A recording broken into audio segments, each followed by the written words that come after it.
7 days कहानी की शुरुआत एक कपल को दिखाते हुए होती है जो कि खुशी खुशी अपने घर में रहते थे। उस कपल का नाम ब्रूनो और सिल्विया होता है और उनकी 11 साल की एक छोटी सी लड़की होती है जिसका नाम जैस्मीन होता है और वो दोनों अपनी बेटी से बहुत प्यार करते थे। ब्रूनो एक सर्जन होता है जो कि गवर्नमेंट हॉस्पिटल में काम किया करता था और उसकी बीवी सिल्विया कहीं पर जॉब किया करती थी। कुछ दिनों में जैस्मीन का बर्थडे आने वाला था और वो लोग उसके बर्थडे पार्टी की प्लानिंग कर रहे थे। जैस्मीन अपने पिता से कहती है कि वो स्कूल जा रही है और अपने सभी दोस्तों को इनवाइट कर देगी। जब वो स्कूल के लिए निकल रही होती है तो अपने डैड से कहती है कि वो उसे छोड़ने के लिए चलें, लेकिन ब्रूनो एक सर्जरी करके आया होता है जिससे उसकी नींद पूरी नहीं हुई थी। इसीलिए वो अपनी बेटी से कहता है कि वो थका हुआ है और वो आराम करना चाहता है। ये सुनकर जैस्मीन अकेले ही स्कूल जाने के लिए निकल जाती है और वो दोनों दरवाजे पर खड़े होकर उसे बाय कहते हैं। फिर जब ब्रूनो की आंखें खुलती हैं तो वो देखता है कि अब शाम हो गई है और तभी उसके दरवाजे पर एक लड़का आता है जो कि जैस्मिन का दोस्त था। वो लड़का उससे कहता है कि वो जैस्मिन का होमवर्क उसे वापस देने आया है और वो उससे ये भी पूछता है कि जैस्मिन स्कूल में क्यों नहीं आई। ये सुनकर ब्रूनो हैरान हो जाता है कि सुबह ही तो जैस्मिन स्कूल गई थी। उसकी बीवी को जब ये बात पता चलती है तो उसकी बीवी पागल सी हो जाती है और वो बहुत रोती है और उसके बाद वो दोनों वहाँ पुलिस को बुलाते हैं और पुलिस उनकी रिपोर्ट लिखती है। ब्रूनो पुलिस के साथ जाता है अपनी बेटी को ढूंढने के लिए और तभी पुलिस को जंगलों के अंदर उसकी बेटी की लाश मिलती है। अपनी बेटी की ये हालत देखकर ब्रूनो बहुत रोता है और देखता है कि उसके स्कर्ट के ऊपर ढेर सारा खून लगा हुआ है। इससे वो समझ जाता है कि किसी आदमी ने उसकी बेटी के साथ गलत किया है। कुछ दिनों बाद ब्रूनो और उसकी बीवी के संबंध खराब होने लगते हैं। वो एक दूसरे को ही दोषी मानते थे। उनकी बेटी की मौत का वो आपस में कम बात किया करते थे और अपनी बेटी को याद करते थे। तभी एक दिन डिटेक्टिव ब्रूनो के घर में कॉल करता है और उसे बताता है कि उन्होंने उस आदमी को पकड़ लिया है जिसने उसकी बेटी को मारा है। एविडेंस के तौर पर उन्होंने उसका डीएनए लिया था और वो डीएनए उसकी बेटी के अंदर मौजूद स्पर्म से मिलता है। तभी ब्रूनो न्यूज में देखता है जहां उसकी बेटी के कातिल को पकड़ कर ले जाया जा रहा था। उस किलर का नाम एंथनी होता है और वो एक लेबर था। अगले दिन ब्रूनो उस लोकेशन पर जाता है जहां उसकी बेटी की लाश उसे मिली थी। उसे याद करके बहुत ही गुस्सा आता है और वो बदला लेने का सोचता है। जब वो घर में जाता है तो अपना बैग तैयार करता है और उसकी वाइफ उससे पूछती है कि तुम कहाँ जा रहे हो। तब ब्रूनो अपनी वाइफ से झूठ बोलता है कि वो हॉस्पिटल जा रहा है ताकि उसका माइंड डाइवर्ट हो सके, पर असल में वो उस कातिल को पकड़ने का प्लान बनाने जा रहा था। उसे जंगलों में एक केबिन दिखता है जो कि बहुत सालों से बंद था। वो उसके अंदर एंटर हो जाता है और देखता है कि सभी सामान वहाँ पर मौजूद हैं। उसको एक कबर्ड में शॉटगन भी मिलती है जो कि फुल्ली लोडेड थी। फिर वो एक फार्मेसी में जाता है जहाँ पर वो ढेर सारी दवाइयाँ खरीदता है। उसके बाद वो एक डीलर के पास जाता है जो कि टॉर्चर का सामान बेचा करता था और वो उससे ढेर सारे इक्विपमेंट्स खरीद लेता है ताकि वो उस बंदे को टॉर्चर कर सके। कुछ दिनों बाद जब वो अपनी बीवी के साथ डिनर कर रहा होता है तो वो उससे पूछती है कि आखिर वो कहाँ जाता है। तो वो बताता है कि वो हॉस्पिटल जाता है। तब उसकी बीवी उसे कहती है कि उसने हॉस्पिटल में कॉल किया था। उनका कहना है कि वो हॉस्पिटल में कई दिनों से आया ही नहीं है। ये सुनकर ब्रूनो उसे कोई जवाब नहीं देता और वहां से चला जाता है। अगले दिन वो एक हैकर से मिलता है जिससे कि वो एक लैपटॉप खरीदता है और वो उस लैपटॉप के जरिए किसी को भी कॉल कर सकता था बिना उसकी लोकेशन ट्रैक किए हुए। वो उस बंदे को उसके पूरे पैसे देता है और उसे कहता है कि जब तक वो पुलिस को कुछ नहीं बताएगा तब तक वो उसे $10,000 देता रहेगा। ये सुनकर वो बंदा खुश हो जाता है और उससे कहता है कि वो पुलिस को कभी कुछ नहीं बताएगा। उसने दूर एक कमरा रेंट पर लिया हुआ था ताकि पुलिस को अपने लोकेशन में चकमा दे सके। अगली सुबह 2 अफसर एंथनी को जेल में ले जा रहे होते हैं, लेकिन तभी अचानक ड्राइविंग अफसर बेहोश हो जाता है जिससे कि वो गाड़ी रुक जाती है। ये देखकर ब्रूनो वहां पर जाता है और दूसरे अफसर से कहता है कि वो एक डॉक्टर है और वो अफसर को बाहर निकाले ताकि वो उसका चेकअप कर सके।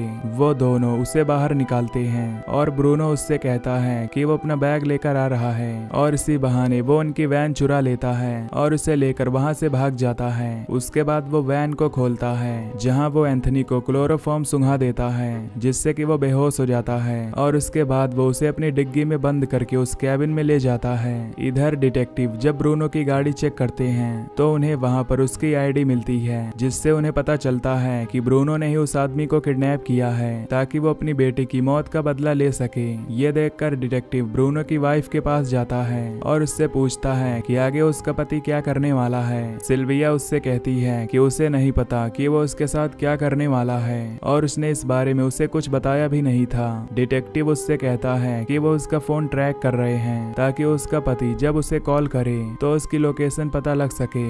इधर ब्रूनो एंथनी को स्ट्रेचर पर लिटा देता है और उसे पूरी तरह बांध देता है और जब एंथनी की आंखें खुलती हैं तो वो अपने आप को बंधा हुआ पाता है। वो जोर से चिल्लाने लगता है और ब्रूनो से कहता है कि आखिर वो कौन है। तब ब्रूनो उसके सामने आकर खड़ा हो जाता है और उसे घूरने लगता है, जिससे वो कातिल समझ जाता है कि जरूर वो जैस्मीन का पिता है। वो उससे कहता है कि उसकी बेटी का कातिल वो नहीं बल्कि कोई और है और पुलिस ने उसे गलती से पकड़ लिया है। उसका झूठ सुनकर ब्रूनो को बहुत गुस्सा आता है और वो हथौड़ा उठाकर उसके घुटने पर मारता है, जिससे कि उसकी हड्डी टूट जाती है। इससे एंथनी जोर से चिल्लाता है और उसे कहता है कि वो उसे यहाँ से जाने दे। अगली सुबह ब्रूनो एंथनी के पास जाता है और उसके मुंह पर पेशाब कर देता है और उसकी टूटी हुई हड्डी पर पैर लगाता है, जिससे उसे बहुत तेज दर्द होने लगता है। उसके बाद ब्रूनो बाहर नदी के पास बैठता है और अपनी बेटी को याद करता है। वहीं उसे मरा हुआ डियर नजर आता है तो वो उसका मांस निकाल कर पकाता है और एंथनी को वही सर्व करता है। इधर डिटेक्टिव उसकी खोज में लगे होते हैं और तभी उनका फोन बजता है, जो कि उसकी बीवी के फोन से लिंक था।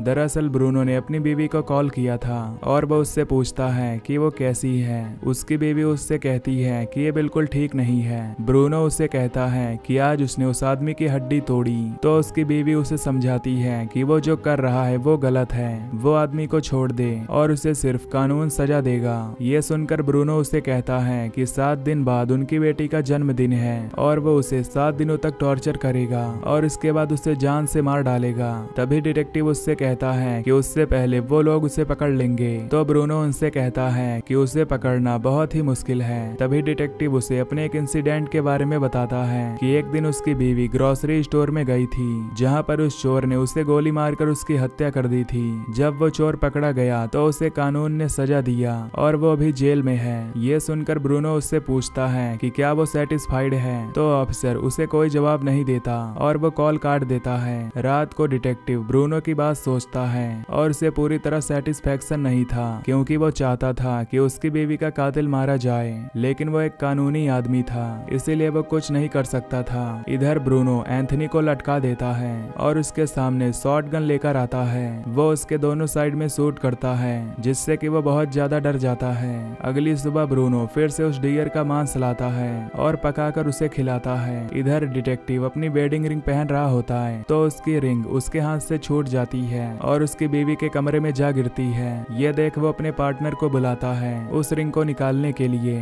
क्योंकि वो खुद अपनी बीवी के कमरे में नहीं जाना चाहता था। उसकी पार्टनर वहां पर आकर वो रिंग निकालती है और उसे दे देती है। उसके बाद डिटेक्टिव काम पर जाता है और वो ब्रूनो के सभी दोस्तों से पूछताछ करता है, जहां वो हैकर उसे बताता है कि ब्रूनो उसके पास आया था और उसने उससे एक लैपटॉप खरीदा है, लेकिन उसे नहीं पता कि उसका क्या यूज करेगा। इधर ब्रूनो एंथनी के पास जाता है उसे टॉर्चर करने के लिए, तो एंथनी उससे सच बोल देता है कि हाँ उसने उसकी बेटी के साथ वो किया था। ये सुनकर ब्रूनो एक चैन उठाता है और उससे उसे बुरी तरह पीटने लगता है, जिससे एंथनी बेहोश हो जाता है और उसके शरीर से खून निकलने लगता है। इधर डिटेक्टिव अपनी टीम से कहता है कि उसे लगता है कि ब्रूनो किसी होटल या केबिन में रुका हुआ है, तो वो लोग सभी होटल और केबिन को चेक कर डालें। रात को ब्रूनो अपनी बीवी को कॉल करता है, जो कि उससे कहती है कि वो उस आदमी को छोड़ दे, लेकिन ब्रूनो उस पर चिल्लाता है और उसे कहता है कि तुम मुझे मत बताओ कि मुझे क्या करना है। उसने उसकी मासूम बेटी को मारा है, जो कि सिर्फ 11 साल की थी, और वो इस आदमी को जिंदा नहीं छोड़ेगा।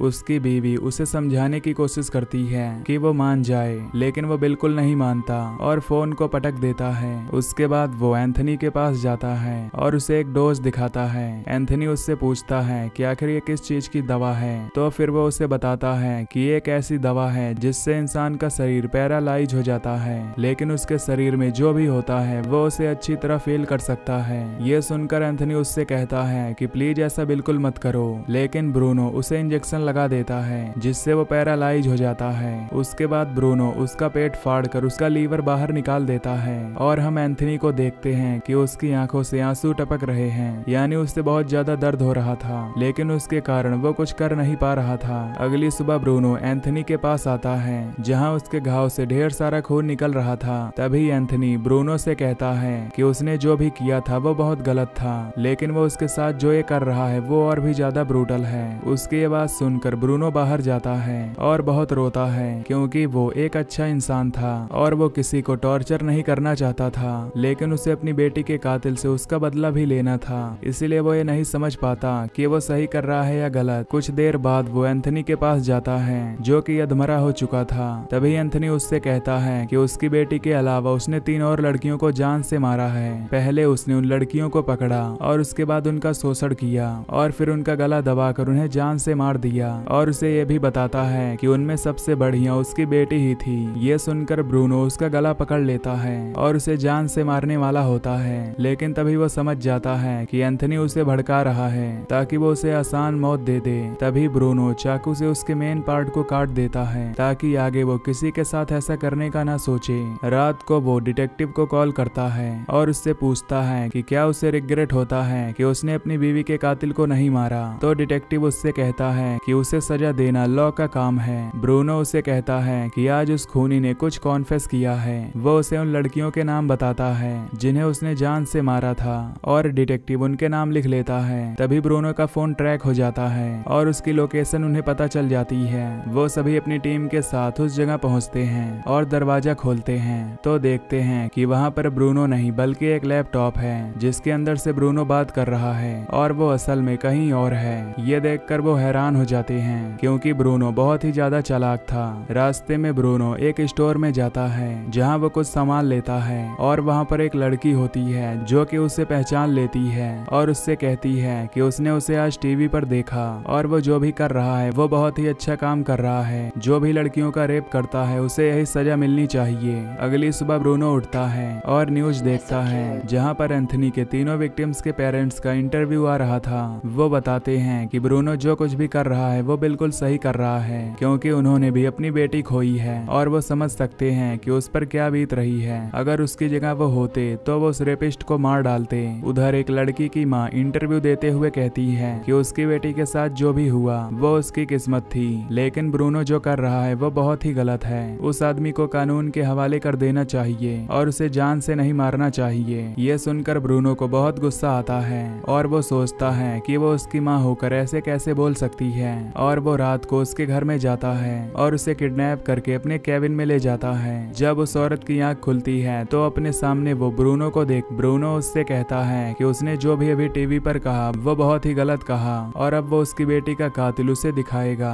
जो कि अभी अधमरा है। वो उससे कहती है कि वो उस कातिल को नहीं देखना चाहती, लेकिन ब्रूनो जबरदस्ती उसे वहां पर ले जाता है और एंथनी की बॉडी दिखाता है। वो उसे कहता है कि अभी ये जिंदा है और उसे अपनी बेटी का बदला लेना है तो अब उसे जान से मार डाले। वो उसे रूम में लॉक कर देता है, लेकिन वो लेडी उसे नहीं मारती। कुछ देर बाद वो उसे बाहर निकालता है और उससे पूछता है कि उसने उसे क्यों नहीं मारा। तो वो उससे कहती है कि उसे मारना उसका काम नहीं है। तभी वो खिड़की के बाहर एक बड़ी सी लेक को देखती है। तभी ब्रूनो उस पर हमला कर देता है जिससे वो लेडी बेहोश हो जाती है और उसके बाद वो उसे शहर में ले जाकर छोड़ देता है। जब वो वापस आता है तो जंगल में वो अपनी गाड़ी छोड़ देता है और फिर वो केबिन में जाकर सभी सामान तोड़ने लगता है। अगले दिन 7वां दिन था और वो ये फैसला नहीं कर पाया था कि उसे मारना चाहिए या नहीं। उस औरत की जब आंख खुलती है तो वो तुरंत पुलिस स्टेशन में जाती है और वो उसका लोकेशन दे देती है जिससे पुलिस वहां पर जाने लगती है। इधर ब्रूनो अपनी बेटी को हेलुसिनेट करता है जिसे देखकर वो रोने लगता है और उसके घाव को भी भरता है। वो सोचता है कि वो कैसा पिता है जो कितने गलत रास्ते पर आ गया। तभी पुलिस वाले उसके केबिन के बाहर पहुंचते हैं और डिटेक्टिव उससे कहता है कि वो तुरंत बाहर आ जाए और उन्हें सरेंडर कर दे, और उसकी बात मानकर वो सरेंडर कर देता है। और उसके बाद डिटेक्टिव से कहता है कि उसने उस आदमी को नहीं मारा है और वो भी जिंदा है। डिटेक्टिव उससे कहता है कि जो भी उसने किया वो अच्छा किया, और इसी के साथ ये मूवी यहीं पर खत्म हो जाती है। तो दोस्तों, अगर आपको ये एक्सप्लेनेशन पसंद आई हो तो वीडियो को लाइक और चैनल को सब्सक्राइब कर दीजिए। Till then take care, love you, bye bye.